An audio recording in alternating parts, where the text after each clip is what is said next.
Hey everyone, welcome to Pass or Play. So we have Riches Season 1, Episode 1 titled See Trouble Coming, currently on Prime Video streaming. So it's a British drama television series taking place in the UK, London specifically. And in regards to the title, there's a lot of characters who, in different aspects, don't even realize that there's trouble coming. It's more not really coming as it is kind of, it seems that it may already be a mist. One of the characters who kind of sees that it's coming sees it too late.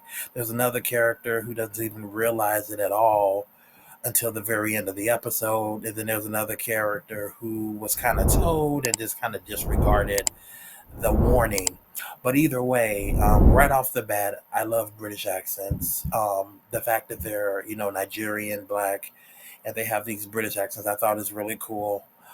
Just off the bat, just hearing the accents. And I really do like the opening kind of theme song instrumental, and then like the bursts of the vibrant colors of the different kind of makeup powders and the different kind of exploding colors coming out of them. I thought that was a really cool intro. Now, in regards to the show, so we opened with Stephen Richards, owner of Flair and Glory, a Nigerian black-owned multi-million pound cosmetics empire. He's getting interviewed by a popular publication. They don't say what the publication is.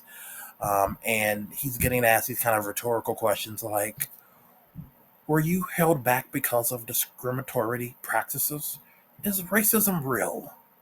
And Steven is like, no, you're not playing that game with me. What do you think the answer is? A homegrown British success story like mine's and my family, and never having an article in your magazine. It's a rags to riches, with humble British beginning story. The interviewer just he goes on to the next story. And then later that night, Stephen has a stroke in his office. And when he ends up getting to the hospital, he ends up dying in the hospital. He like crashes. All the nurses and the doctors they come in and try to resuscitate him, but he ends up basically dying. And then we go to New York and we end up meeting Nina Richards and Simon Richards. These are two of his children, basically from his first wife. And they basically get the news that Stephen, is dead. Their father, from his lawyer or his executor, uh, Gideon, and they want he wants them to come to Stephen's funeral in London. And now we find out that Nina basically feels that Stephen has been dead to her mentally for years. For they basically haven't seen their father for over 20 years. Nina is the oldest of Stephen's children, and then Simon is like the second, and then it kind of trickles down to his other three kids. But Nina is kind of didn't doesn't even really care that he's dead. She's like, he's been dead to me mentally for years, and now you want me to care when she's talking to Simon, that he's dead in real life. She's just kind of like good riddance. And Simon's like, let's go, let's do a foreclosure. And we also have to tell Mama, our mom, and Mama Oyen, she's like, hell no, I'm not going to Stephen's funeral. He abandoned us with nothing, and I brought us to America, and we had to stay with my sister. He left us with nothing. So she just doesn't care. She's like, y'all think I would want to go back and see the woman he chose over us? You wanted me to know that he's dead, and now I know. Goodbye, basically. Basically, so Nina and Simon, they land in London, and then they find out, stepmommy Claudia, which is his new current wife, but the one that Stephen basically chose and left Mama Oyen and Nina and Simon for. She moved the funeral to the morning, and so Nina and Simon completely missed the funeral. So while they were flying there, they basically missed the funeral in the morning. And Claudia, she did it on purpose. But either way, they decide to go to the wake.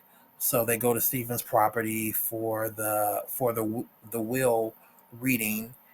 And when they get there, the executor of Stephen's estate, Gideon, he ends up reading.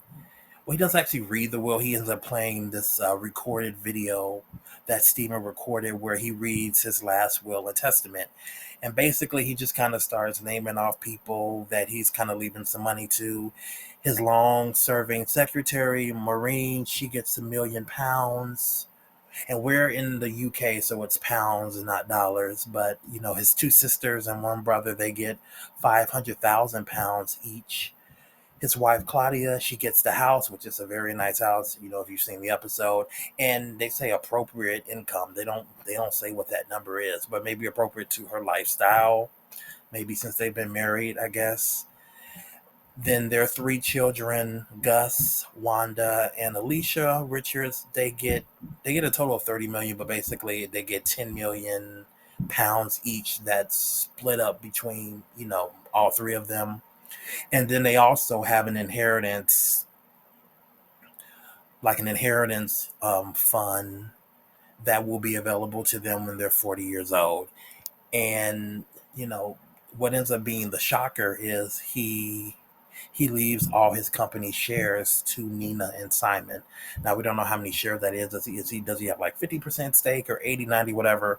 They don't even say if Flair and Glory is a publicly traded company, but either way, he leaves his company shares to Nina and Simon. Again, these are his children from his first marriage, his first wife. Now, Claudia, the current mother, she does not take this well at all. She's blaming Gideon. She started cursing people out. She's sliding bowls of fruit all on the floor and just throwing fruit, sliding fruit across the table. Then she's calling Nina a bitch. She's like, and this is not a good look. It's not a good look, stepmama. And they have, I wish I could do a bit actually, like, not a good look, stepmommy. But she's basically, then she started telling people to get out.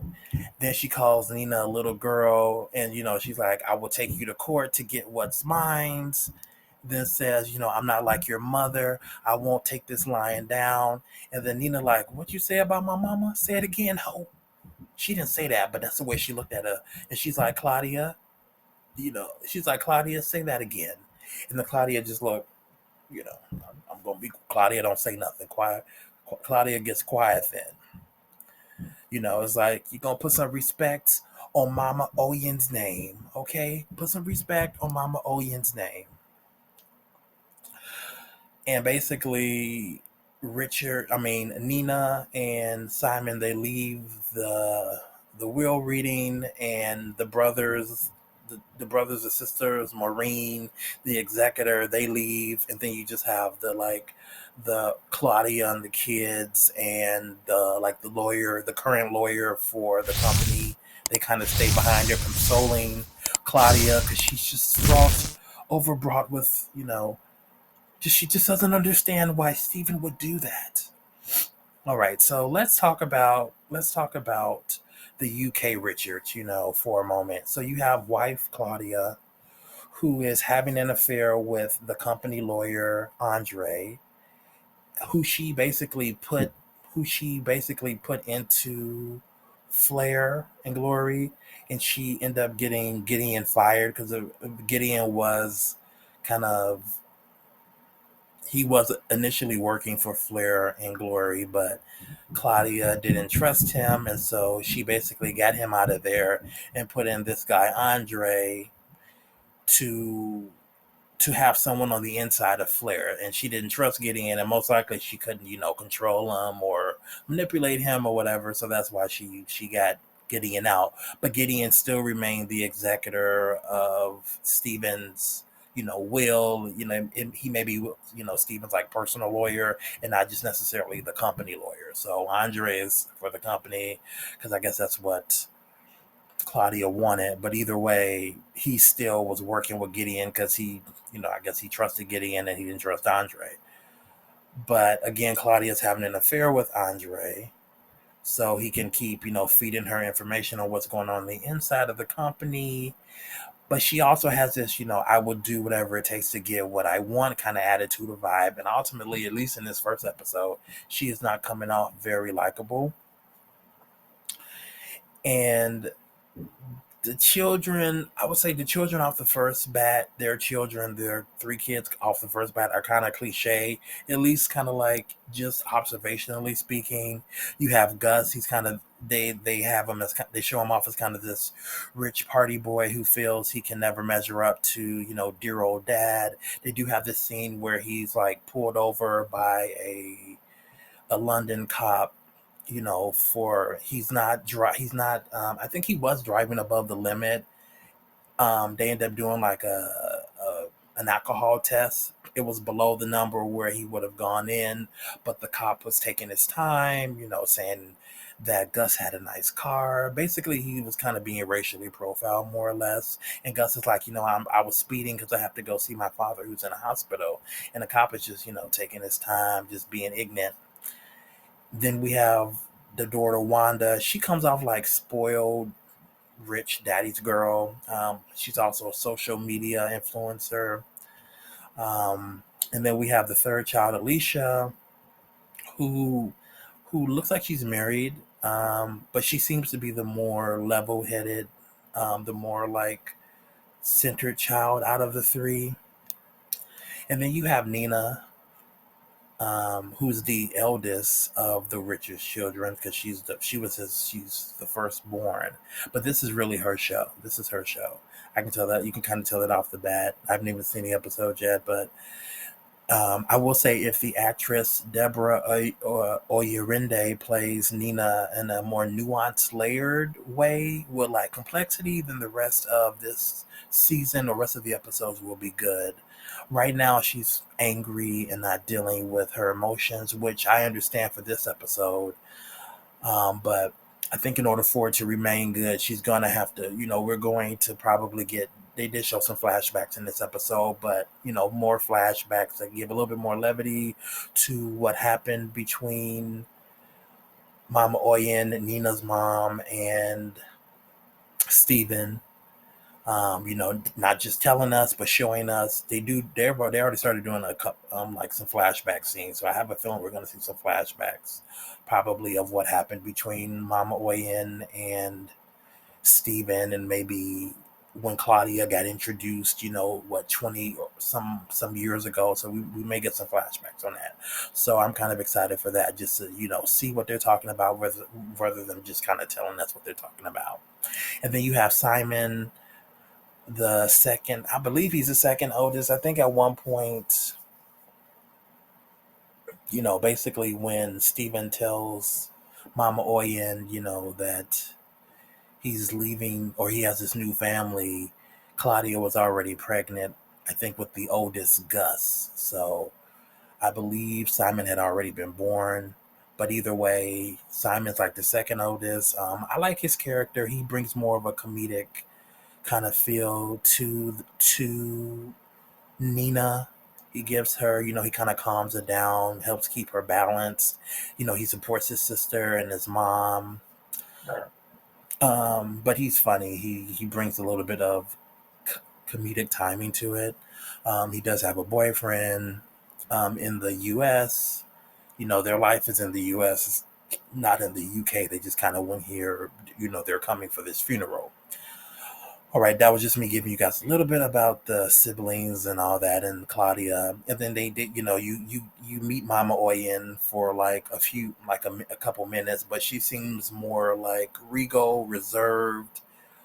Kind of carries herself in a very dignified way. Claudia comes off like she feels that way about herself, but her behavior isn't necessarily that way, and I think that's kind of the opposite between Mama Oyen and Claudia. And even in the flashback scene, which we're going to get into right now, but you kind of see Mama Oyen's character.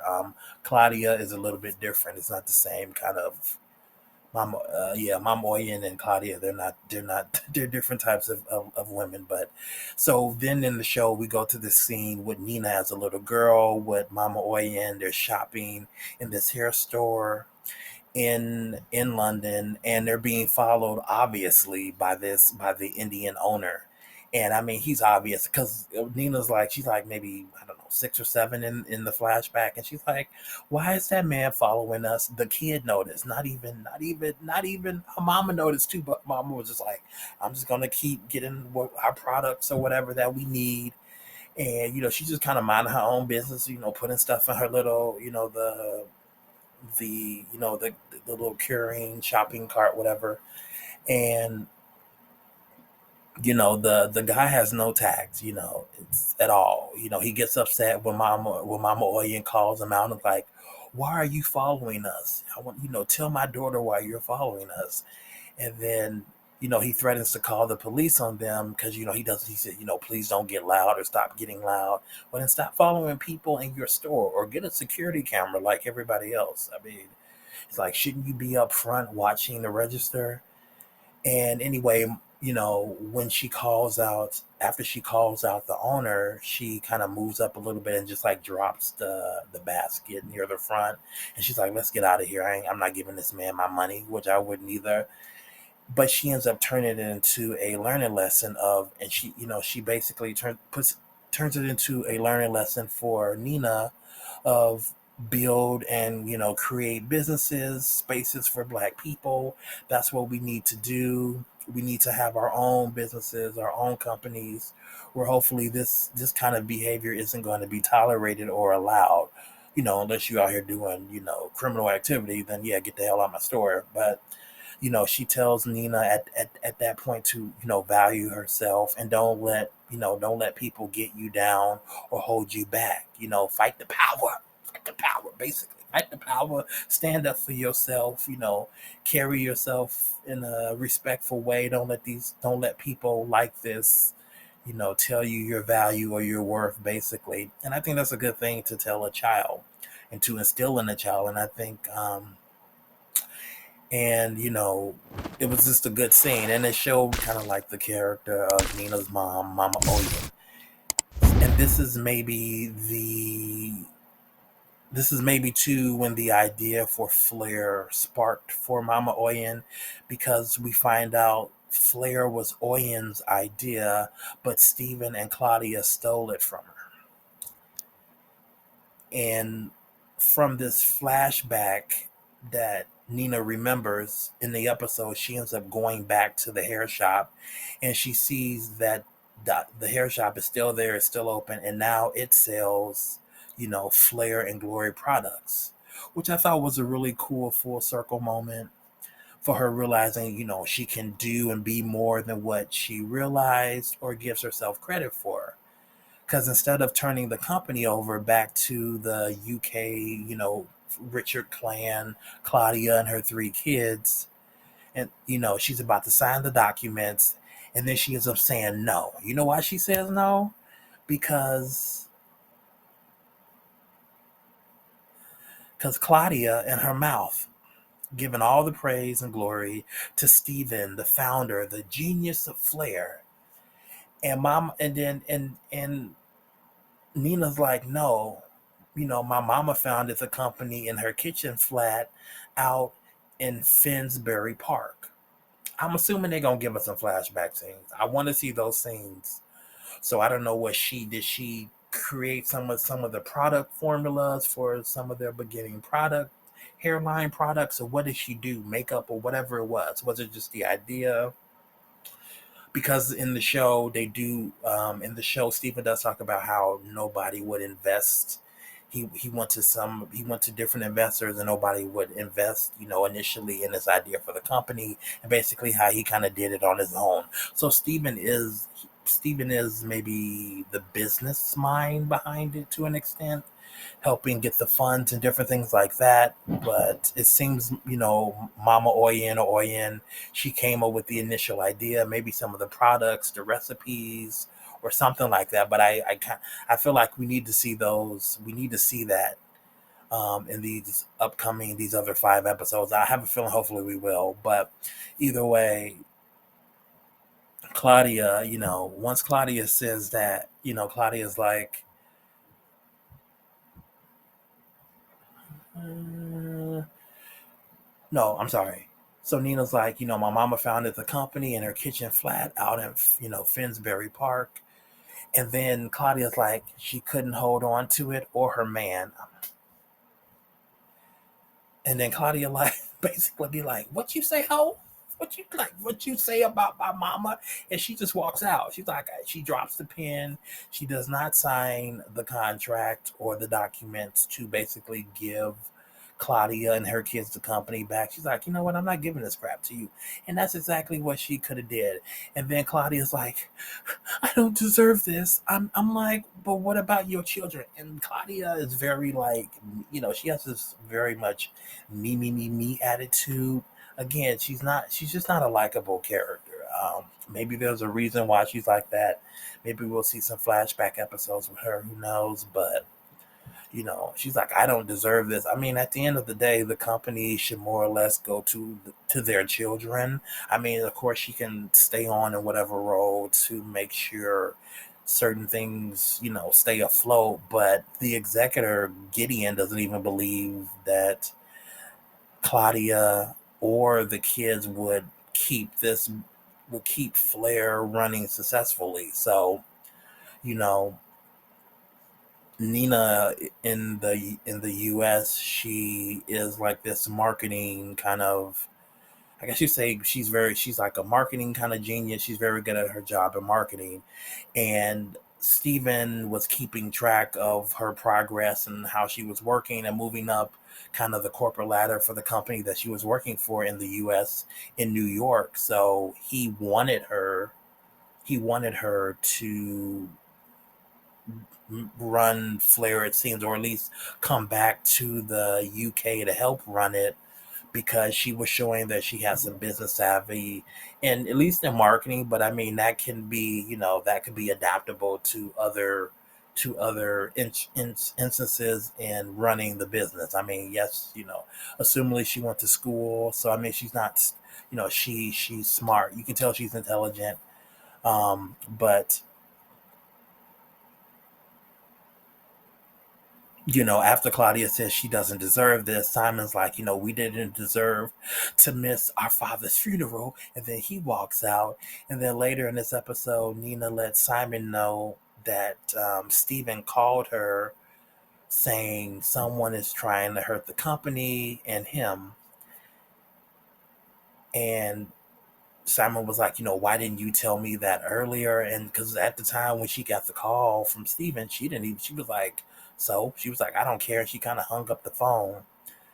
So now Nina wants to stay in London and find out what happened, or was there foul play in regards to Steven's death. And basically she's asking Simon to help her. She needs his help because they're not going to trust. They don't trust any of their siblings. They don't trust Claudia. Who's to say you can even trust Gideon? And then after Nina asks Simon for help, the show ends. Okay, so before I get into like my like thoughts, there was this part where they did like this one night stand scene with Nina when after she was getting done doing it with the guy. Nina was like, sharing the bed with someone is an intimate thing. Please go and thank you. And your services are no longer needed. And then the dude's like, F you. And he's offended, even though I feel like men do that all the time. And I honestly, I thought that was a really funny scene because they do it. She gets off of him, and she's basically like, time to go. Thank you for your services. She was kind of cold. She's kind of cold. But I like her character so far. But I just thought that was a really funny scene because I know men do that a lot. So I thought it was cool to see a woman do it to a man. I just thought it was funny, and the guy did not handle it very well. So I just thought that was really funny. I do love how the show opens up with Steven talking to the the reporter from the prestigious or esteemed publication, saying that the black hair and beauty industry generates upwards of £5 billion for the UK economy a year. And of course, companies they want a piece of those profits without involving black people, aka cultural appropriation, and being the fact that he tried to go to investors initially to get them to invest in the company, and they deny it. They basically said no, and they probably are regretting it now, but only after he was a success. They didn't see any value in him or his vision at the time, more or less just because he was, African American. Um, and only seeing the value after the fact and not necessarily before. I kind of love, I like that. I like that theme, and I think he was making a good point. You know, I guess it's been 20 years more or less since since Flair has been around. So, they've been a multi-million dollar business, let's say at least maybe let's say a decade. And it's taken, and it could be a magazine like Vogue or something. It never said the name of the magazine, but the fact that it's taken them this long to even get an interview from this, Nigerian, maybe he's an immigrant or maybe his family's already from the UK. I mean, or from, from the UK, but, this kind of rags to riches story, that's very inspiring. Why wouldn't they want to put that into the magazine? And then again, the interviewer asking him, do you believe it's because of racism or or discrimination? And it's like, why are you, it's a redundant question. And he's like, the British are known to kind of do that. And I mean, they do that everywhere. It's not just in the UK. But people ask those questions sometimes, and it's kind of like, it's very rhetorical. It's very redundant. It's a very redundant thing. It doesn't, of course, it depends on people who give hate value or biases value, but it just seems like you already know the answer to that question. Just like, what do you want me to say? Like, no, it's not, right? It's not like that. It's better than you could have ever imagined. I mean, it does depend on the person, but I really love that scene where he's like, don't talk to me like I'm stupid. Why, that these things still exist. Right? Are you just asking me because I'm black? Right? It's like, but I thought that was a cool introductory scene. You know, but I just thought it was a good scene. And there is animosity between the ex-wife, Mama Oyen, and current wife, Claudia of Stephen Richards, which it seems has rippled and muddied the relationships of their children. And now, again, this is only the first episode. They're introducing us to they're introducing us to this overall story. But I was just thinking, why don't the children try to be adults and talk to each other without Claudia being there? Mama Oyen didn't even want to come. She like, he did. Okay, I know. Thank you. Goodbye. Whatever. I've moved on. It would seem. But for some common ground, 50% of them, 50% of y'all is your Rolling Stone father. So, you know, why not, without the parents there, or even Gideon or Andre, the lawyers, kind of have a discussion? I have a feeling that may end up happening. But if they could kind of do it in a, if they could do it in an honest, non like, let me stab you in the back kind of a way, maybe they could kind of do it together. At the end of the day, Stephen, he left his, it's not like he didn't leave Gus, Wanda, and Aisha anything. He left them, like, he left them plenty of stuff. It just doesn't really make sense, but of course, maybe if they had been that pleasant, we wouldn't have a show. But I did also want to say to, what is the, when they say what is the appropriate income for Claudia? I'm wondering who's determining that number. Is that still supposed to be coming from the company? Because he just, she keeps the house, assuming the house is worth, the house they have is really nice, so it's probably worth millions of pounds. Um, but I will say that the pound apparently is worth more than the American dollar, according to Google, because so Maureen, she had got that 1 million pounds. So in the U.S., that's 1,230,000 U.S. dollars. 500 pounds that he gave to his siblings, that's worth $615,000 in the U.S. The 10 million pounds that he gave to each of his kids by Claudia, that's worth 12,300,000 U.S. dollars in their inheritance with their inheritance that's put into the that other account that will be available when they're 40. So they're kind of getting double money. It's not like he screwed them over and left them with nothing. He's giving them a lump sum of money, and then he's also, he also put their inheritance into another account where they would be able to access it when they're 40. So assuming that's another millions of dollars plus interest, for another what decade or so, 15 to 20 years, depending on how old some of them are. It's not like they got screwed over. No, he didn't leave them the company, but Claudia got a house and some appropriate income. I don't know what that means, but appropriate. There's no number amount. That could be, you could be like $20. Here you go, or 20 pounds, whatever that's worth. Apparently more than $20 in the U.S. But it but yeah, they got double money. Basically, yeah, they're getting double money, to, a lump sum and an inheritance. And kind of in the show, he did make it clear that he's doing it, he's doing it for them to basically create and build their own thing outside of him, so whether they can start their own business, they can start their own endeavors, create something for themselves that they can own, that they can maybe say that they did themselves without his money. I mean, whether you're getting over 10 million pounds of his money, but they can use that to create their own thing, or, maybe go back to school, finish school, whatever. They can use that money however they want. But again, make the money work for you and not you work for the money.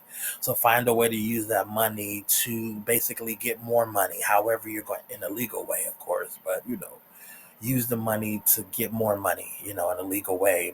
Or do a business or whatever. And I think that's what he wants. He wants them to be self-sufficient adults who can kind of stand on their own independently. Now, apparently, they don't feel or see it that way. They just feel like, Gus feels like his father isn't proud of him. They feel like they're being screwed over. I'm like, which makes them greedy and unappreciative, right? Claudia, again, she just thinks highly of herself and has this kind of me attitude. But the kids didn't get screwed over. And now as far as Stephen leaving the company shares to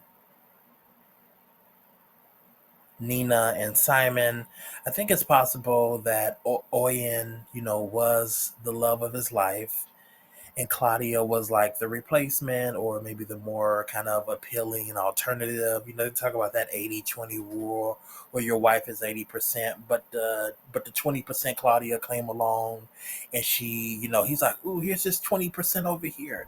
She looks a certain way, acts a certain way, whatever, maybe the opposite of his wife, Boyan, and he chooses Claudia. But apparently that marriage wasn't going well because she was having an affair. Assumedly, maybe he had affairs on Claudia too. But like they always say, you lose them how you get them. So I wouldn't be surprised if that's the case, because Claudia act like he did her dirty. But I'm like, didn't you do Oyen dirty to get him? I mean, when people are doing dirt and then they receive dirt, I don't necessarily feel sorry for them. But who knows? It does seem like Oyen got screwed over.